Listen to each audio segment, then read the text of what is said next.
Hello, everybody. Hello, welcome to the webinar. I think we've already got a few people connected. Hello, everyone. So welcome. Thank you for being here. Hi, Kevin. Hi, Yannick. Thank you, everyone, for being here. Thank you for being connected. So here we're now going to start our second webinar of the day with Patrik. So some of you might recognize him from this morning. Just before we begin, I'm going to share a few basic rules with you, if you don't mind. I think it's automatic, but just make sure that your mics are not turned on and that your cameras are also deactivated to make sure that the webinar happens smoothly for everyone. Also, just so you know, at the end of the webinar, we're gonna send you all in the chat taking a few minutes at the end to reply to those questions. It'll just help us to get better at what we do and have better webinars in the future for you all.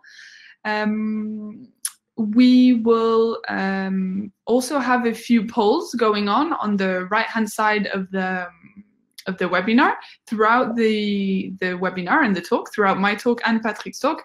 There are a couple of questions there now. If you don't mind having a look, it'll give us an idea of your technical level and of how you learned about this webinar happening today.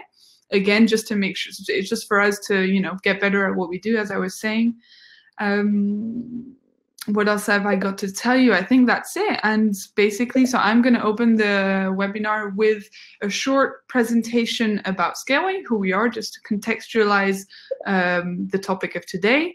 And then I'll give the mic to Patrik, who will get right into the reasons why you're here today, which is this talk about Cube.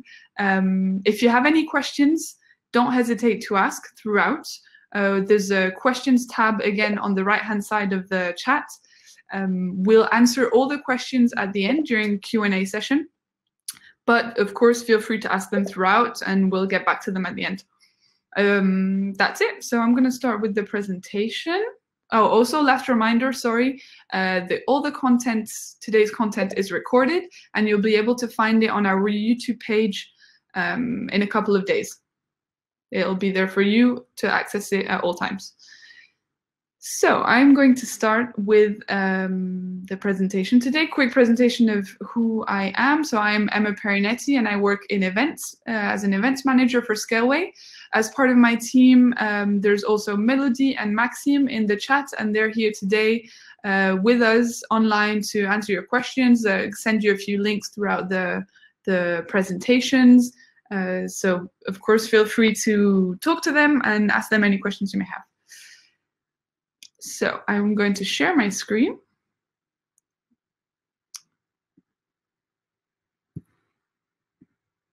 And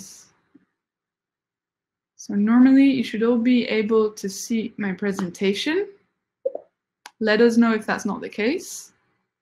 Melody or Maxime will tell me. So here we go. Scaleway, so the cloud experience. As I said, it's not a very technical presentation. It's just an overview of who Scaleway is. So if you want more information about who we are or want more technical details, feel free to open the website, scaleway.com, in another tab parallel to this presentation, and you'll get a bit more info there as well. So who is Scaleway? Scaleway is the cloud branch of the group Iliad. So Iliad, you might know the brand Iliad. It's one of the biggest French telecommunications company. Free is also part of the group. Free, you might know Free from Free Mobile or Freebox, and so they're part of the group Iliad, and we are the cloud branch of the Iliad group as well. To talk about just who we are on the market, we are a European cloud service provider, so yes, infrastructure as a service, and we are pioneers in bare metal. So we're the ninth cloud provider worldwide, and the second European public cloud provider. So that gives you a bit of a better overview of who Scaleway is in the marketplace. To give you a bit more figures, so there's 250 collaborators in Scaleway. The 250 employees are divided between our two offices. So we have one in Paris and one in Lille. and also, of course, in our 5 data centers. So we have 5 data centers, 4 of which are in Paris and surrounding area, and the 5th one is in Amsterdam. We have a 6th data center that is about to open this year in Eastern Europe, in Poland to be exact. So we will soon have an extra brand new beautiful data center. Our clients are spread over 160 countries worldwide, and there's 60% of our clients are international. And they all use over some of our 150 servers that are in production in our 5 data centers. So that gives you a better idea of the scale of the company and where our clients are and who works for Scaleway, or how many people rather. Here is a overview of our activity. So there are 3 main activities in Scaleway: Scaleway Data Center, Scaleway DevOps, and Scaleway Elements. Scaleway Data Center is our private infrastructure. So it's literally our data center, the aircon, les racks, the bed, the servers, everything that is in our data center. Scaleway DevOps, our dedicated servers. Historically, it's online.net. I will give you, we'll go into that in a few slides. And Scaleway Elements, which is our public cloud ecosystem. So again, in a couple of slides, I'll go into more detail about that. But so this shows quite clearly, I think, our 3 activities which enable us to have all the components to build your projects fully together, thanks to these 3 brands. So Scaleway, what is the story behind it all? 2015, that is the year that Scaleway was launched. It was launched by Arnaud de Birmingham, who is still today our president, and it was launched as the spin-off of online.net that I was talking about now refers to as Scaleway DevOps. So Scaleway was a spin-off of online.net. It was a very quick and huge success because we were the world's first cloud computing IaaS platform with servers that were at 2 euro cents per hour. So it enabled us to have a very quick and a very direct and huge success straight away from day one. 2016, 2017, that success grew and kept growing, and in response to that, we built and opened the data center in Amsterdam. It's also the year, well, that is in some sense how the year that Scaleway goes international. As I was saying, 60% of our clients quite quickly were out of France, so hence also the new data center in Amsterdam. All of this, huge technological success story is thanks to the new generation of developers who were and are our first loyal clients and who, contributed fully to our growth and our scaling. 2018, quite a big year for Scaleway. It's the year that we launched our vast transformation plan, and to make sure to accompany the acceleration that was happening throughout the company. So you can see the 2 group photos here.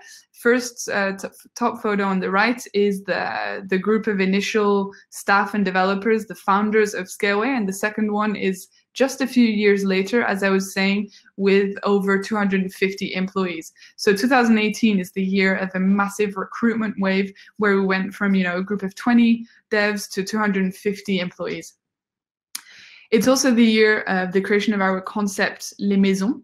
So it's our workspace, but it's more than that. It's truly a unique living space. We have incredible offices in Paris and in Lille. We work in slippers. We have the canteen. We have sports classes. So we're very well looked after and we have very beautiful and comfortable places to work. Earlier in the webinar this morning, someone asked if we were recruiting, and yes, we are. So we have a careers website. Maybe Maxime or Melody can put it in the chat. So if that is of interest to anyone, of course, have a look on our careers website.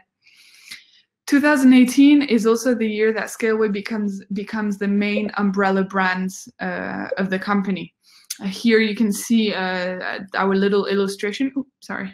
Yep, our little illustration that shows the 3 historical brands and activities that have now, changed names. So we see here online.net, which corresponds to Scaleway DevOps, Ilia Data Center, which corresponds to Scaleway Data Center, and Scaleway, which is our cloud activity, which is today Scaleway Elements. And in 2018, the brand name Scaleway became the main umbrella brand of all our smaller and company brands and activities. 2019 is the year that Scaleway Elements, the brand, is born. So it's the year that our cloud ecosystem is complete and put out there. So the next slide will go into more details about the bricks that compose our cloud ecosystem, but that's the year that it was released in its entirety. It's also the year of the Scale Day and Nights. So that was our first large-scale client IT events with over 1,300 attendees, 30 different conferences, 2 keynotes, many demos, many workshops, and it ended with one big celebration at the end of the day to celebrate the 20 years of excellence and innovation that backs up Scaleway. So as I said, Scaleway was a spin-off of Online, a company that in 2019 celebrated its 20th anniversary. So Scale Day, and that was also an opportunity to celebrate those 20 years of experience. During that Scale Day event, we also announced the launch of the 12 new products that came onto the marketplace throughout the year. So that was a very important, multiple very important announcements were made and multiple very important products came out on the market that year. Finally, it's also the year that Scaleway is certified HDS, which means Hébergeur de données de santé, which means we can host in our servers health data. Here's the slide I was talking about, public cloud ecosystem. So this is our ecosystem with the 6 bricks that compose it. So there's compute at the top, which is our instances, the cloud, the virtualization of our servers, storage for, of course, the storage of the data, network, making sure everything is in the right place at the right time, IoT for Internet of Things, the connected objects, artificial intelligence, and the last brick, steering, which is in some sort the toolbox of the ecosystem, making sure that all the bricks work together for the ecosystem to work together properly as a whole. Quick word for 2020. I don't have a slide for that because the year is only just beginning, but 2020 is going to be a beautiful year for Scaleway. We have just welcomed our new CEO, Yann Lechel, a few weeks ago now. And so Arnaud de Birmingham is staying with us, of course. He is still the president of Scaleway, and they're both going to work as a duo to prepare the year and multiple years to come for us. So we're very excited about what is coming in this new year. Finally, here's a few examples of the clients and large and scaling companies that we are lucky to count in our client base. They come from numerous diverse sectors and industries: e-commerce, health, finance, and the media. So you might recognize a few names. There's Le Bon Coin, Dailymotion, Le Monde, Adopt un Mec. So just to give you an idea of who we can work for and the variety of clients that we can work for. That's it for me. Thank you very much for listening. If you are interested to know more about Scaleway and what we do, our products and services, please feel free to follow us on Twitter and LinkedIn, of course. And once the lockdown is over and everyone is free to go outside again, we do normally organize a lot of in real life events. We have 2 meetup pages that assemble and promote those events for Paris and for Lille. So feel free, of course, to go have a look on those 2 pages. In the meantime, we will be, and probably after as well, we will be organizing many more webinars. So on Livestorm, we have a company page. Please have a look at it. There's 3 webinars coming next week. A version of this actual webinar in French, and another one, Introduction to Kubernetes in French, and a bare metal one as well as the following week. So yeah, just keep an eye out on that company page. There's a lot more info if you're interested to keep coming to these webinars. I will now stop my share screen and pass the mic to Patrik, who will get right down to it. That's what you're here for. Can you hear me, Patrik? Perfect. Is it good? Can everybody hear me? Yeah. I can. I Perfect. think everyone else can. So welcome everybody. Well. Thank you for being here. And today I'm going to talk about the magic that lies behind Scaleway's managed Kubernetes offering. So first of all, I'm Patrik Cyvoct. I work at Scaleway. I'm a DevOps engineer, and I work on the Managed Kubernetes service. You can find my GitHub and LinkedIn and email on the chat. So today, we're going to talk about three different subjects, but three different parties. The first one, I'm gonna do some quick reminders about Kubernetes and Capsule, which is the name of the Kubernetes offering. Then the second part is the biggest one. We'll dive into the pipeline of the creation of a Kubernetes cluster on Capsule. And in my last part, I'm going to talk about what's next for the future of the product. Okay, so some quick reminders. So first, we're going to talk about the Kubernetes internals. So quickly, Kubernetes is a container management and orchestration system, which is distributed and which is today managed by the Cloud Native Computing Foundation, also known as CNCF. So in Kubernetes, there is two kind of nodes. There is the master nodes and the worker nodes. It's an analogy with the brain and the body of a human. So the brain, which is the masters, are where all the control logic happens, and the body are going to execute the workloads chosen by the masters. But how does it work? So how does a user get to deploy its application onto Kubernetes? It works through a desired state management. That means the cluster have a current state and the user have a desired state. So the user will upload its desired state to the cluster, and the cluster will ensure that the current state of the cluster will converge to the desired state given by the user. So we're gonna look into the different components of the master nodes. First is how the user is communicating with the master node. So he can do it with a kubectl or curl directly. He can post the object definition of Kubernetes in YAML via kubectl or in JSON via curl, and that's how he updates the desired state. So he talks to the API server, which is the entry point to the cluster and the only part that needs to be exposed publicly. So it's a basic REST API, which handles the authentication and authorization, and it writes its states to etcd. So etcd is a distributed key value store, and that's where the state of the cluster, meaning the current state and the desired state, will be stored. And since it's the only stateful component in Kubernetes, it's also the most critical part. Usually, if you lose the etcd, it's not a very good sign.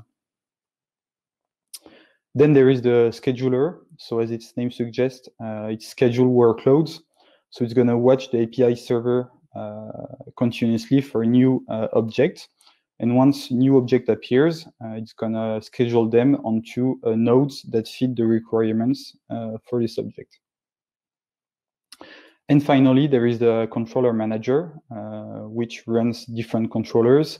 And each controller is a core control loop that will match, that will make the current state converge to the desired state.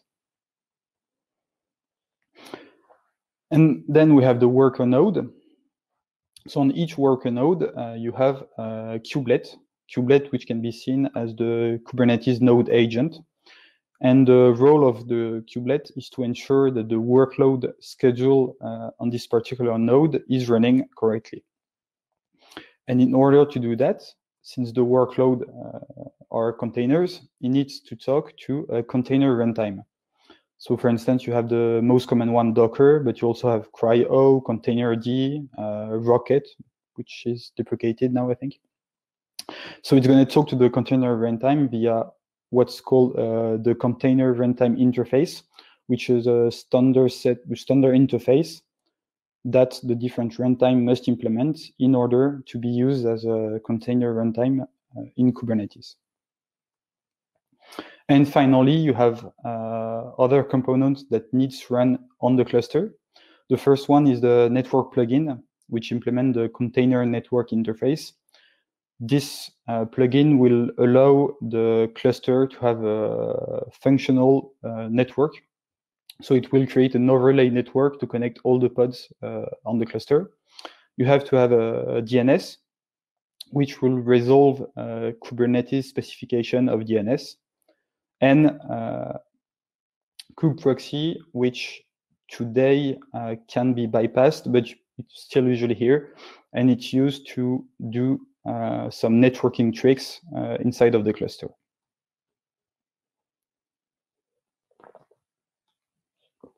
So now let's talk about Capsule.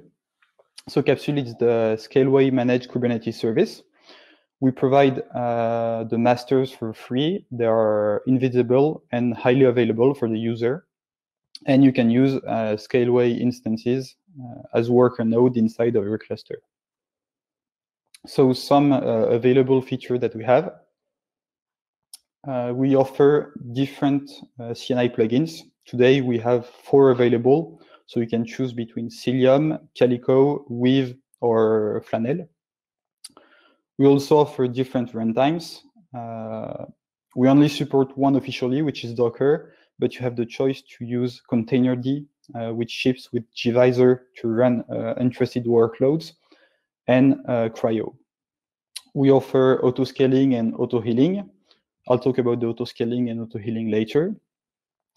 We also allow the user to choose his own custom feature gate and admission controllers, meaning that if a feature he wants is still in alpha and not enabled by default in Kubernetes, he can still activate it if it's available on Capsule. Then we have a unique IP and URL for the API server to communicate to. I'll talk later about how it's done.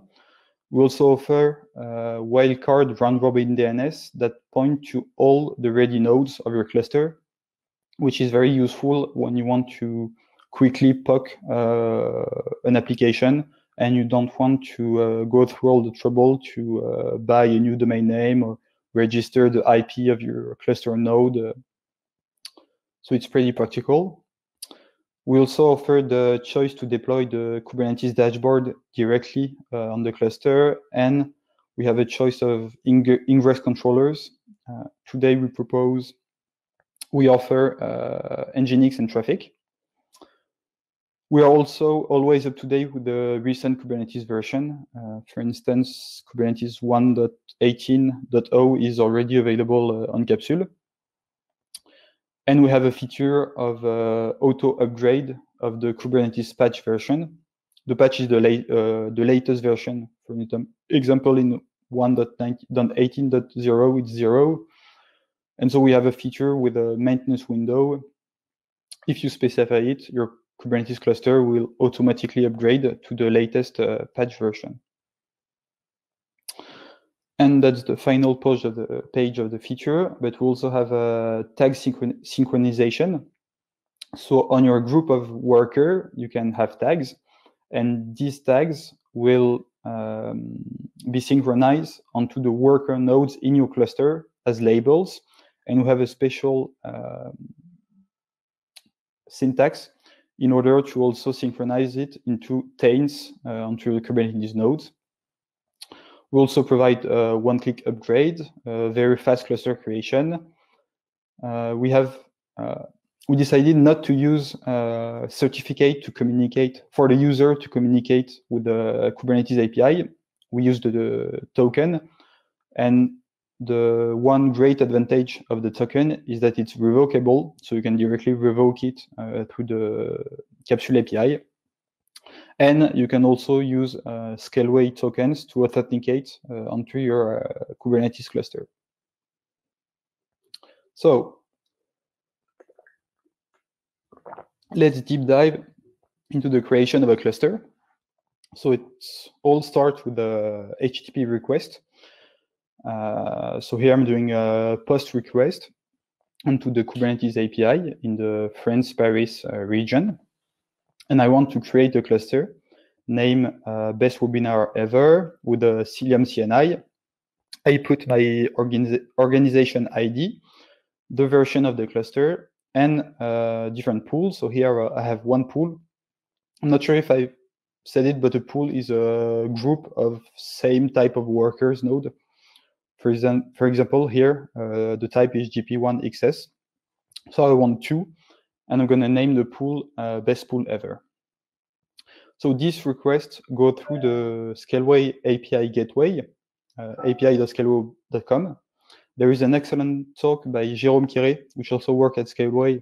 I think the link is in the chat now, about how the API gateway works. It's very interesting, and you should take a look. So once the request goes through the API gateway, it arrives on our API.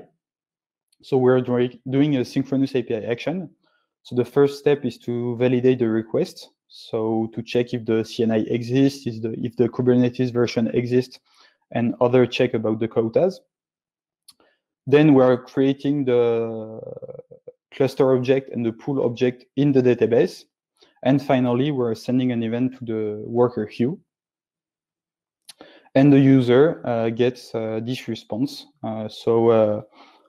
A new cluster was created with the ID 2AB0, etc., with the status, the URL of the cluster, and the wildcard DNS pointing to all the nodes.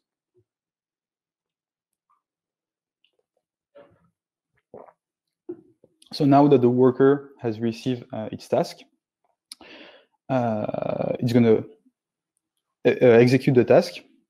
We choose to have only one task, we call ensure, and we made our worker a bit like a Kubernetes controller.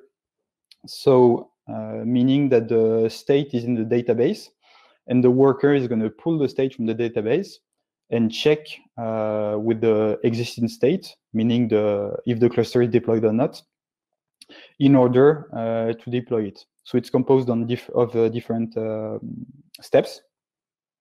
So the first step is the generation of the certificate authority. We are creating only one CA for each cluster, and we're currently storing it in the database, but we have a work in progress to move the storage of this certificate authority to our internal vault. Next step is the security group creation. The history behind the security group creation is that before we did not create any, and in Scaleway, your instance must have a security group attached to it. So we use the default one for the client's account, but we saw that usually the client had modified his default security group, leading to Kubernetes instances not being able to start. So that's why we are creating one security group for each cluster. Today it's static, but we are thinking about making it dynamic in order to integrate with, for instance, the open node ports on the client's cluster. Once the security group is created, we're going to create a load balancer using the Scaleway load balancer product. And this load balancer will bring the unique IP that's in front of the Kubernetes master. And as the same for a unique IP, we have a unique URL, and this is created by also the Scaleway product domains, which is still in early access but works very well. So once the DNS record is created, we are going to look into etcd. So etcd, as I said, is the key value store and the most critical part of the cluster. And we decided to have a mutualized etcd, meaning that we have a big etcd for all the cluster, and each cluster is separated in the etcd cluster. So in order to separate the different cluster, we have to create a new user and new role for the new cluster, and to set the right permission on the role so that the Kubernetes API server can only access its namespace onto the etcd. Then we're going to create lots of different certificates using the previously created CA. So, for instance, for etcd to authenticate onto the etcd cluster, for the API server and the client, for kubeproxy, for the VPN, which I'm going to talk about a bit later, and a few other components. And finally, we arrive at the control plane provisioning. So that's where we're going to create all the different pieces we saw on the master nodes, like the API server, the scheduler, the controller manager. And the first part is Kubernetes in Kubernetes. So we decided to use Kubernetes to deploy the client's master, so Kubernetes master. So how does it work?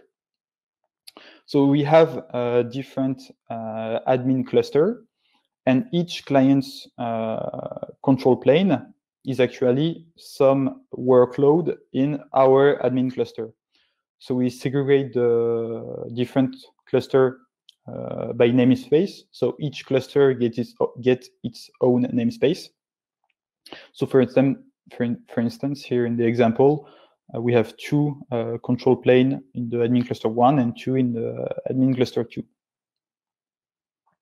So if we zoom in on a control plane, so let's say this one, so we use kubectl to see the pods that are in the namespace associated with one of these clusters.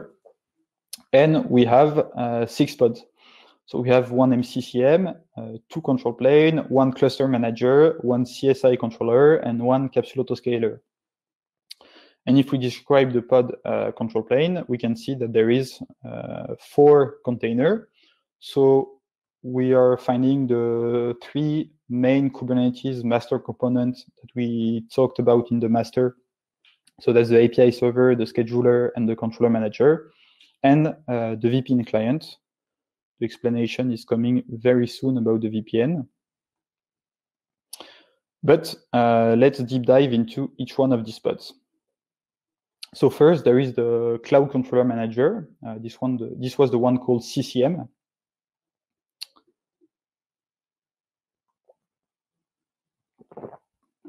And the role of the CCM is to bring specific cloud provider features onto the cluster.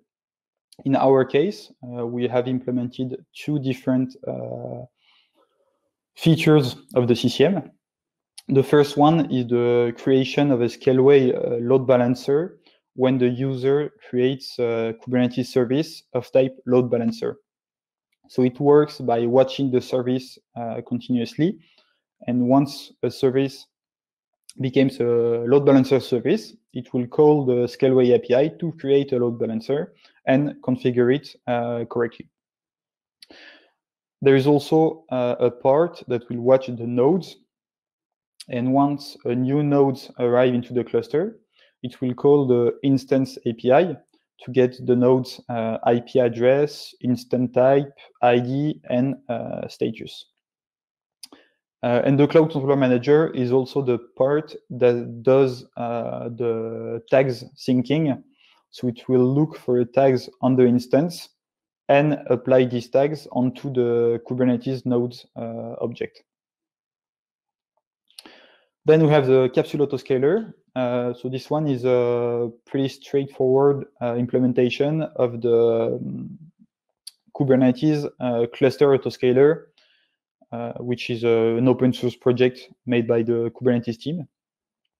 And we allow the user to customize some option. The 3 main ones are the enablement of the scale down, the delay of the scale down, and the type of expander used in order to scale up. Next is the container storage interface, or shortly the CSI. The CSI is very interesting because on its own, it's only a set of specifications that are orchestrator agnostic. meaning that it's only gRPC calls to implement, like a create volume, delete volume, attach volume, detach volume. And once the CSI spec are implemented, the CSI driver can work on different orchestrator that implement the CSI interface as well. So for instance, in our case, Kubernetes, but Nomad does also support the CSI spec. And I'm not sure about Docker Swarm. But in our case, for Kubernetes, we also need some sidecar in order to translate the Kubernetes persistent volume claim into some gRPC calls for the CSI. And the CSI will after create the right Scaleway block volume. And the CSI is also composed of two parts. The first part will run on the control plane. This is the one that we saw previously. And this one will make the calls to create and delete the volume and to attach and detach the volume onto nodes. And then the nodes part is the part that will mount the volume onto the node and format it if it needs some formatting. Then we have the cluster manager. So this one is a totally in-house component, which work a bit like a Kubernetes controller as well. So it will get the cluster desired state via our API, and it will ensure the desired state. So for instance, he will check the pools. He will see that the pools have 7 nodes, but he don't see any nodes on this pool. So he will create 7 new nodes in order to match the desired state. It's also the component that said node status updates, meaning that he will also watch the nodes. And once one node goes into the not ready state, he will send an update to our API so that it can take action and that the status can be seen through the Scaleway API. And last, he also reboots and replaces the nodes. So he's the one that manages the auto-healing. How we implement it is pretty straightforward. If a node is not ready for more than 15 minutes, it will reboot the node. And if after half an hour the node is still not ready, it will replace the said node. And finally, we have the control plane. So that's where we had the API server, scheduler, control manager. We have 2 replica to ensure a highly available control plane. And finally, we have the VPN. So why do we need a VPN?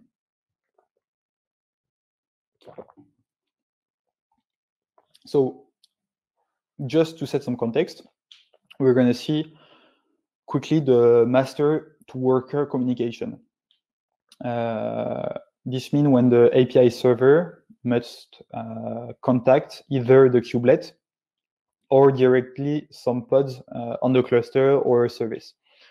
So there is 2 main cases. The first one is when the API server talks to the kubelet. For instance, it's when you do kubectl logs or a kubectl exec, or when you forward some port. And the second use case is what we call the API server proxy.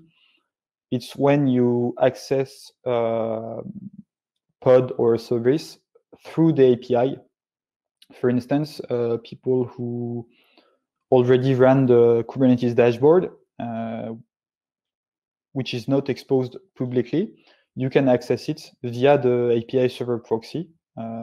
And this is a case where the API server talks directly to a pod in the cluster.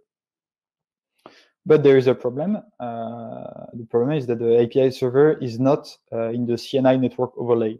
So the CNI is doing an overlay network with all the pods of the cluster, but we can't really extend this overlay network through the API server on our own cluster. So we need another way for the API server to access the kubelet and the pod through their CNI IP. And so that's why we have a VPN that comes to save us. So how does it work? Here we have a initial configuration. So we have a VPN client on the control plane. So for simplicity, I only have one replica. But for the two control planes behave exactly the same. The two of them make the exact same connections.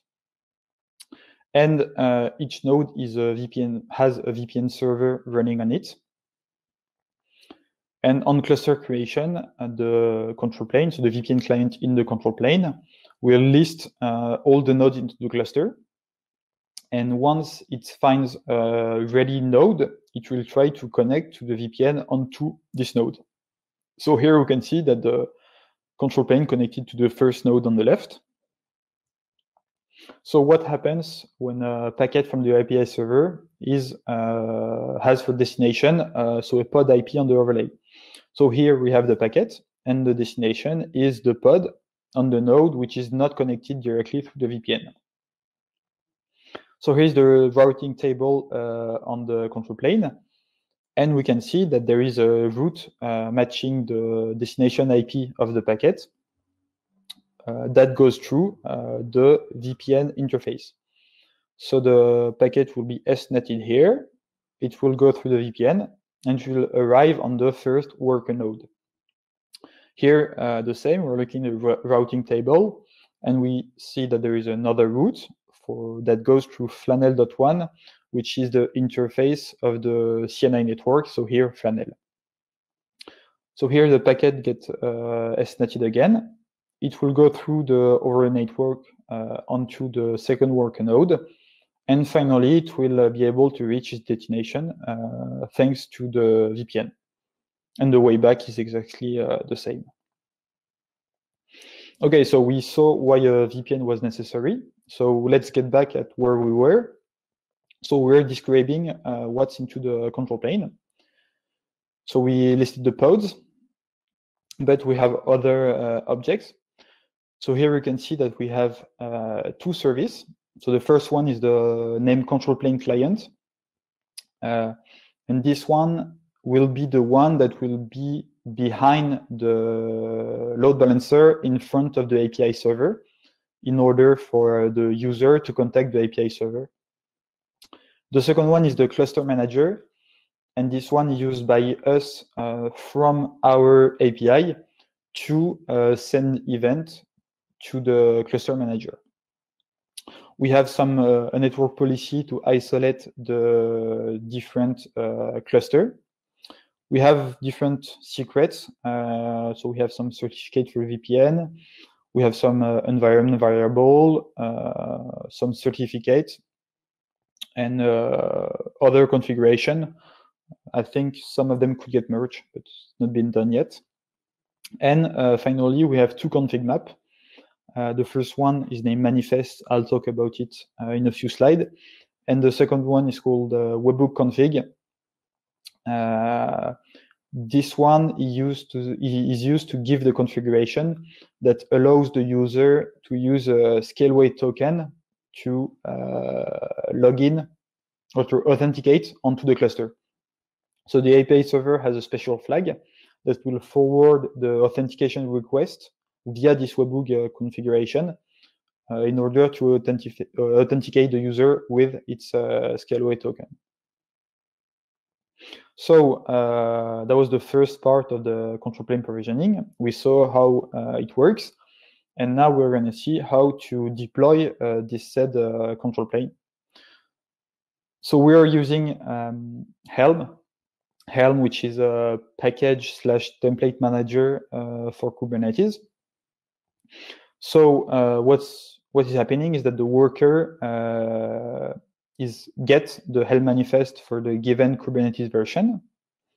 Then it will template the manifest with the values that are stored in the database. And finally, he will apply the Helm manifest via the Kubernetes API of the admin cluster in order to create the new control plane. So here you can see, if I run a hand get all control plane on the namespace and grab the kind, that will see all the kind of objects that are deployed onto our admin cluster for this particular cluster. So we are seeing our secret that we saw previously, the 2 config map, the 2 service, the 5 deployment, because one have 2 replica, the network policy, and a job. So what does this job do? And what does this this config map that we talked about do? So they are both used to deploy the client manifest. Because now that we have the control plane running, the nodes are not here yet, but we still need some core Kubernetes system components to be deployed onto the cluster. So mandatory, we have the CNI chosen by the user, the kube proxy, the core DNS, the CSI. We also will have the ingress controller and the dashboard if the user chose to deploy them, the metric server to gather metrics, and the node problem detector. This is another Kubernetes component that is used to gather more specific status about the nodes. And so how is this manifest applied? So all these manifests are stored in YAML into this config map that we saw.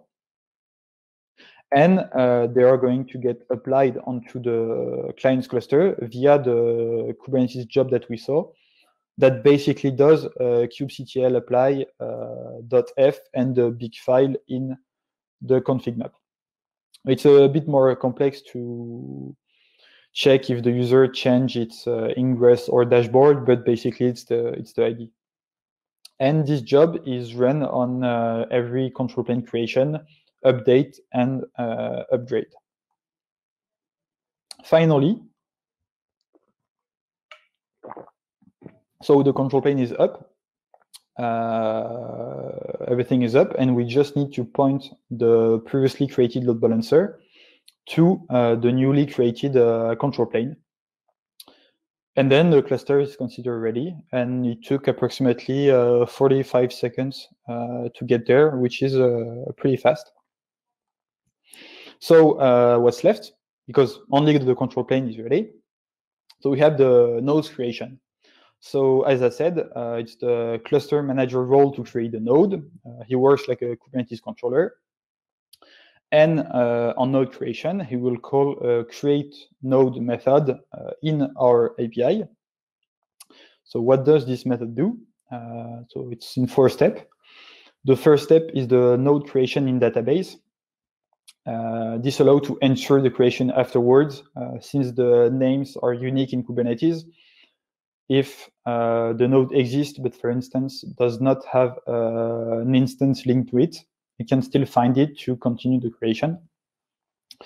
Then we have the node creation through the Scaleway instance API, the metadata setup, and finally, we just start the instance. So what's in the metadata? So we have the different certificates. So the certificate for the nodes to connect to the API server, the certificate for the kube proxy, the VPN, and a few other components. You also have the master URL, so the URL of the kube API server, the name of the node, and some other variables. And finally, we have rootfs URL. So how is the rootfs used? So by default, every image is started with a really minimal system and a custom init from fs. And during the first boot, the init from fs will get the metadata, get the URL of the rootfs, download the rootfs, and reboot onto the newly downloaded rootfs. And this functionality allows for in-place upgrades and security patches with only a reboot, meaning that on an upgrade, basically what is done is that we update the metadata to point to the new rootfs URL for the new version, and we just need to reboot the node the node will see that the rootfs URL changed. It will read in loud the rootfs, reboot, and the node will be upgraded. And it's the same for the security patches that can be fixed with only a reboot. Yeah, and as I said, so the upgrades of the nodes are done this way, but first the master should always be upgraded. So we allow the user to upgrade the master and the nodes separately. So either you upgrade the whole cluster or only the master, and then you can upgrade to different pools at another time, or each pool, a pool a week, or as you like. On the master upgrades, we have almost no downtime upgrade, meaning that some long-running requests will get killed. That's inevitable, but it's pretty invisible. We are doing a Kubernetes rolling upgrade. So we have 2 replicas of the control plane. A third will be created. One of the old one will be drained, will be killed. The second new one will be created, and the old one will be drained and killed. And as I said, reboot of the node. So we are doing rolling reboot, and before rebooting the node, the cluster manager will first call the node to say that it can't schedule any more pods onto the node. It will drain the node to evict all the pods on the node, and then it will reboot the nodes. And when the node is up, it will uncordon the node. So that was all for the cluster creation. So what next in the future? First is the VPC integration. So when the VPC product will be available at Scaleway with the right features, we will be able to offer for the user a private cluster, meaning cluster with nodes that don't have any public IP. We'll be able to have a fixed egress IP. So today, every workload running on the node contacting the public will be seen with the IP of the node it's running on. So if the node gets replaced, you will lose the IP, and it's not ideal. So with VPC, we could have a fixed egress IP for the whole cluster. Sorry. And finally, there is the Scaleway ingress controller. It doesn't really need VPC, but I put it there. I don't remember why. But we'd like to propose a Scaleway ingress controller that relies on the Scaleway load balancer product. And so we'll delegate the routing and HTTPS to the load balancer, and the load balancer will forward directly to the pod on the cluster. We also like a new type of workers. So the 2 main ones are the bare metal as a service and ARM. We have a kind of working POC for ARM, but they are still missing some dependencies to get it through. And when IAM will be, so this identity and access management will be available at Scaleway, we could offer a cluster that are already registered to your Scaleway registry, and that you won't need to put your image pool secret onto the node, because it will already be there. And the second feature, it's more complicated to implement, but it's called the service catalog. And basically, it will allow the Kubernetes user to order some cloud products through the Kubernetes cluster. So for instance, they will create an object of type database that will provision Scaleway database product. Another crazy idea we had is capsuleception. So I just presented to you Kubeception, that's Kubernetes in Kubernetes, and we want to do capsule in capsule.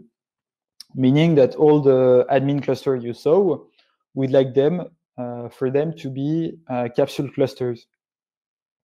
And that will allow the admin cluster to get some product features like auto-healing, auto-scaling, one-click upgrades directly onto our own infrastructures. And of course, it will be a whole lot easier to automate.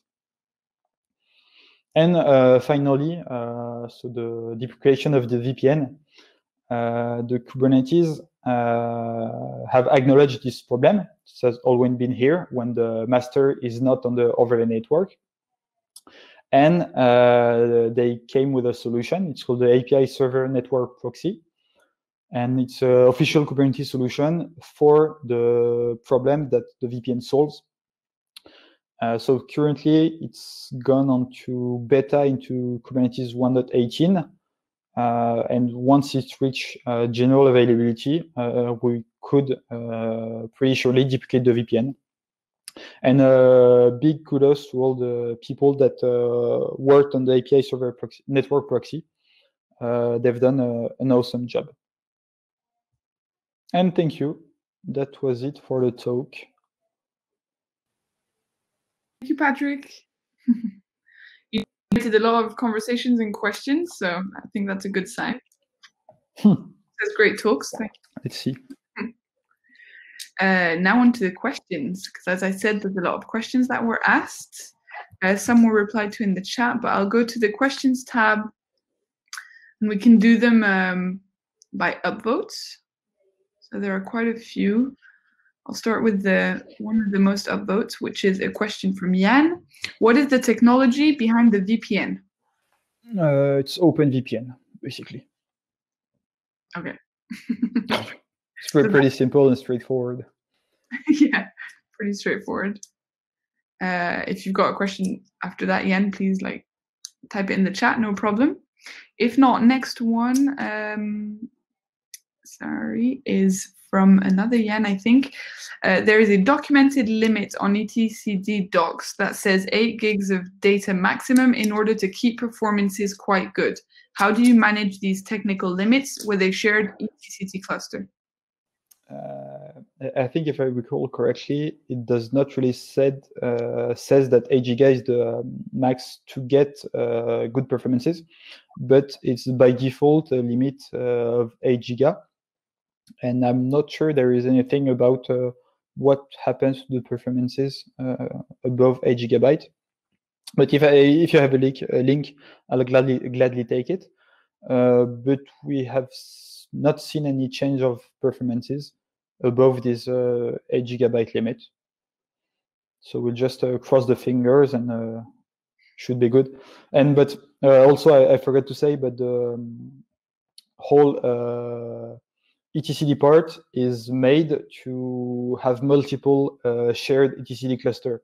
So if we really get to a point where it becomes too where we have very bad performances, we can always create more etcd cluster and shard the Kubernetes cluster onto the different etcd clusters.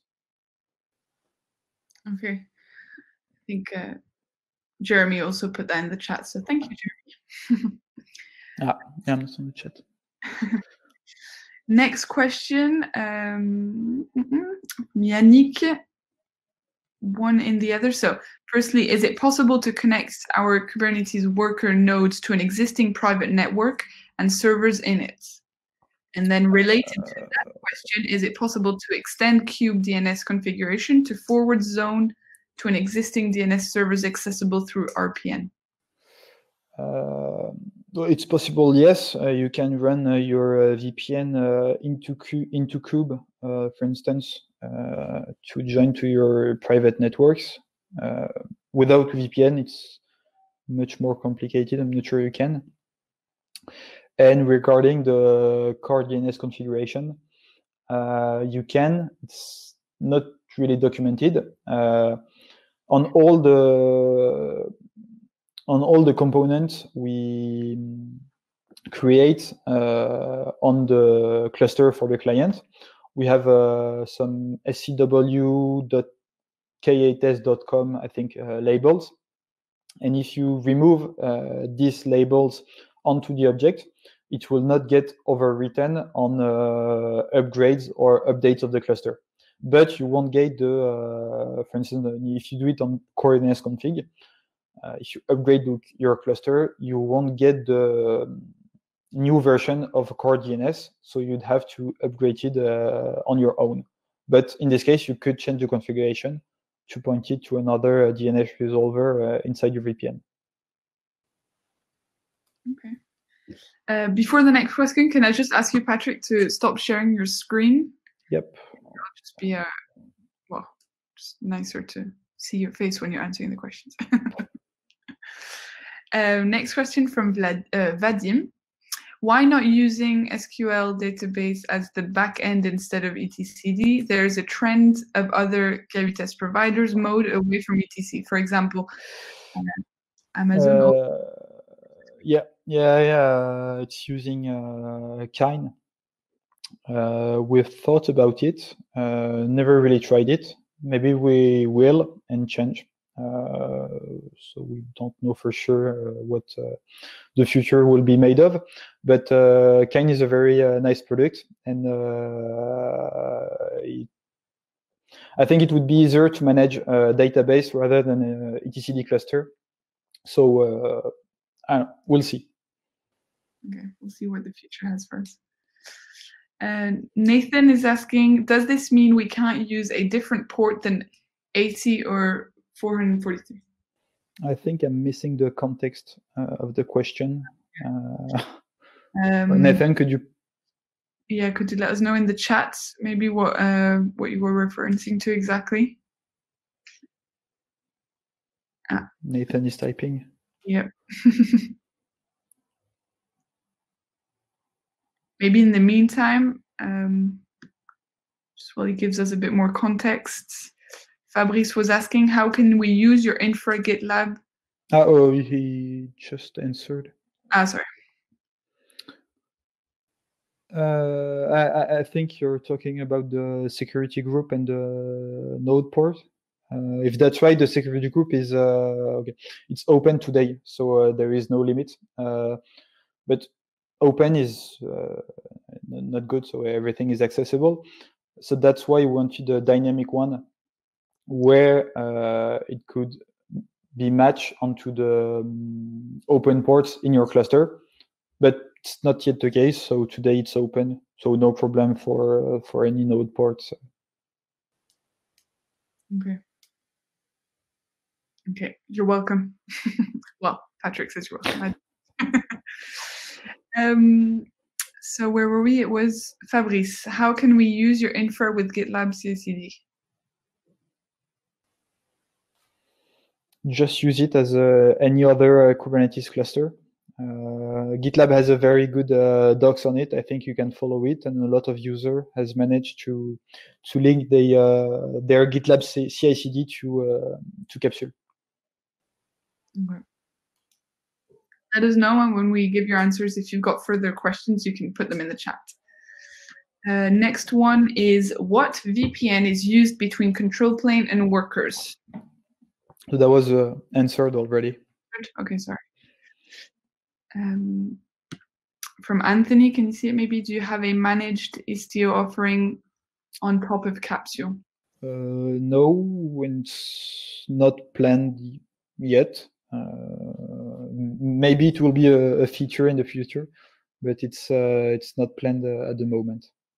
Okay. Well, we have some reactions in chat. We're missing out. Okay, no, Jeremy's just completing your answers. That's perfect. Amina is asking, when there is no resources available for Toto deployment, a node needs to be created. How do you manage / guarantee the readiness of Kube's system components before our Toto deployment?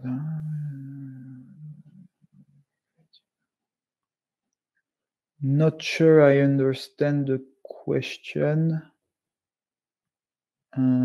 So if you mean on an already running cluster and the nodes are too busy to create your deployment? or on straight after the creation of the cluster, where you apply your deployment at the same time as the kube system component? Or can you clarify maybe, because I'm not sure of the question. Okay. Just quickly, Jan, on the chat, etcd is the only backend for Kubernetes, but Darren Shepard from Rancher Lab wrote Kine, which does etcd proxy towards SQLite, MySQL, PostgreSQL, and other different backend. So the API server still thinks it's talking to etcd, but basically it's talking to SQLite, for instance. Okay, I think Amina just clarified.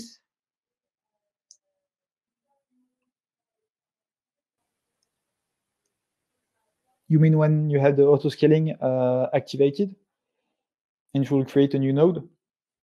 Okay, and the question was?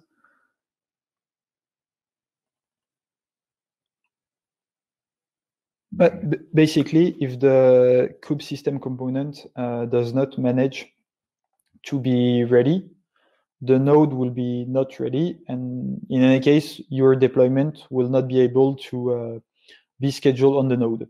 And if you have auto-healing activated, the node will get rebooted and replaced until it works. But I never heard of any problem like that, so I'm not sure if I get the question right. But that was my my answer. Okay, now she's typing. See if that's satisfying. I think so. I think there's another question coming if she's still typing.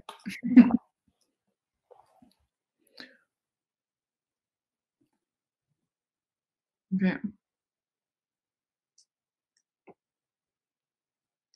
They face instabilities when they scale up. On Capsule or on another cloud provider?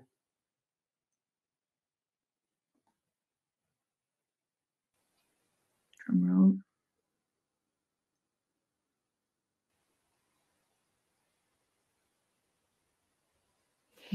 You could try Capsule. Maybe you won't have any problem.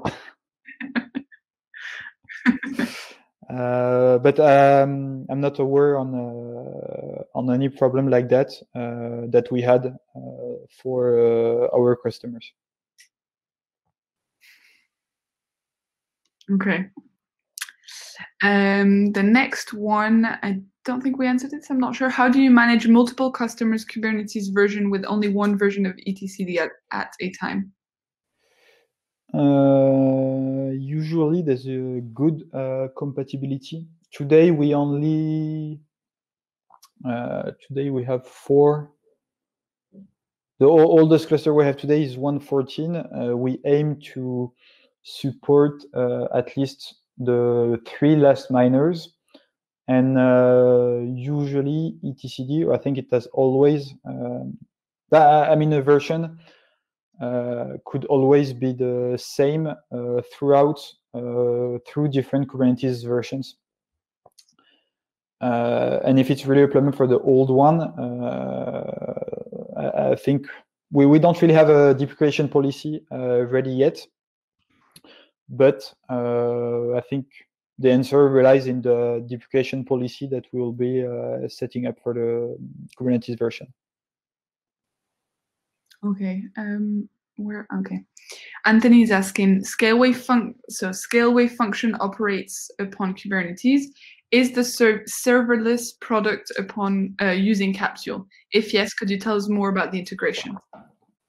Yes, I'm not sure about the question behind. They are using it to deploy Knative, which is their framework used for function, but there is no real integration. They just use it in order to have a Kubernetes cluster.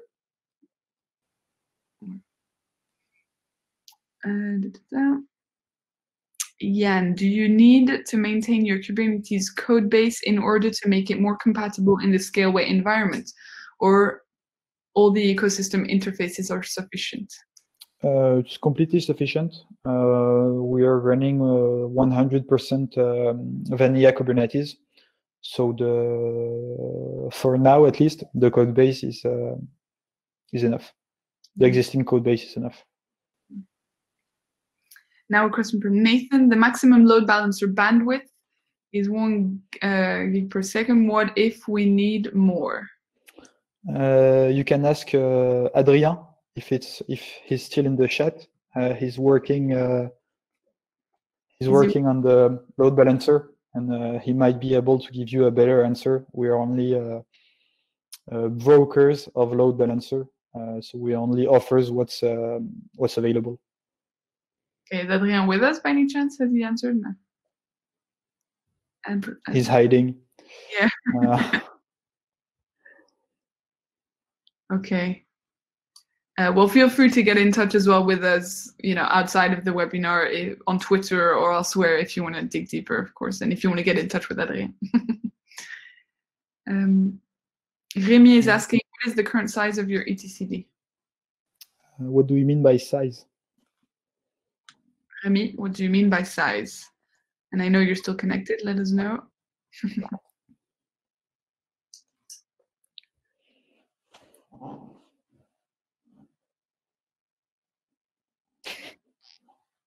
Adrien's with us.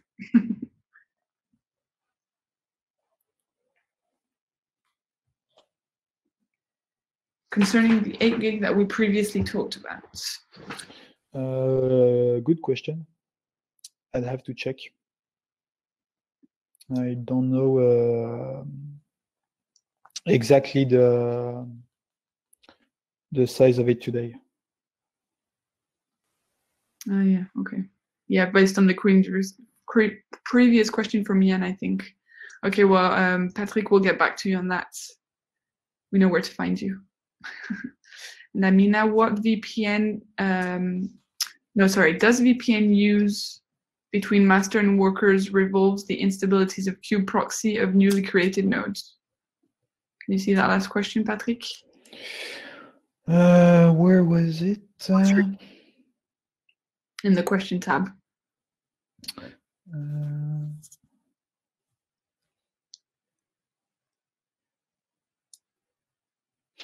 Not seeing it. What? In the question tab, it's the top one. Does VPN use between master and workers revolves the instabilities of kube proxy of newly created nodes? Yeah.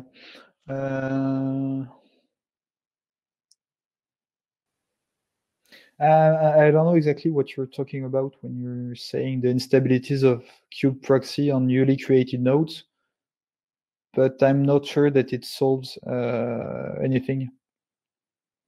Kube proxy is not creating. She's just replied in the chat. He or she related to the link in GitHub. Good question. I have to check that up. You can always come to the Scaleway community Slack on K8S and find me there to discuss this issue. Okay, we'll put a link into the Slack channel. That way, also, if you want to dig deeper, you can go ask further questions there. Thank you. I think we've answered all the questions. Please let us know if we've missed yours out. But I think we've covered everything. Last chances for last questions. Patrik just put his username on Slack, so thank you. Feel free to go and ask him all your complicated questions. As a last note, so we have well, firstly, thank you for connecting and for interacting so much, for asking all your questions. I'm glad we could help and answer all those questions. Thank you, Patrik. Thank you to everyone else in the chat who contributed.